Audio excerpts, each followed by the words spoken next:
Hello বন্ধুরা, this is Sumana from ইচ্ছেডানা। আমরা next ডেস্টিনেশনে চলে যাব এখন। আমরা সেই জায়গাটাতে চলে এসেছি, আর এই দেখতে পাচ্ছ একটা বড় পাথরের মতো, এর ওপরে উঠেই চারিপাশ দিয়ে দেখতে দারুণ লাগছে। আর পাশেই একটা ছোট্ট বজরংবলীর মন্দির আছে। এতটা উঁচু থেকে কিন্তু ঝর্ণাটা দেখতে বেশ সুন্দর লাগছে, আর কি ঝকঝকে তকতকে পুরো জলটা।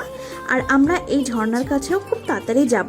এই নিচের ঝর্ণার কাছে যাওয়ার আগে পেট পুজোটা সেরে নিই, কিন্তু তার আগে বজরংবলীর মূর্তির দর্শনটা তোমাদের সামনে করিয়ে দিই। এবার চলো যাই, পেট পুজোটা সারা যাক। গরম গরম মোমো সামনে থাকলে আর কি ওয়েট করা যায়। তাও তোমাদেরকে সুন্দরভাবে এই ক্যাফেটার পুরো চারিদিকটা ঘুরিয়ে দেখালাম, আর সামনে থেকে ভিউটা জাস্ট দেখো। পেট পুজো সারার সাথে সাথে কিন্তু চলে এসেছে ঝর্ণার কাছে, আর দৃশ্যটা বেশ ভালো এনজয় করছি। তোমরাও করো আমার সাথে, আর চ্যানেলটাকে অবশ্যই সাবস্ক্রাইব করে দিয়ে যেও।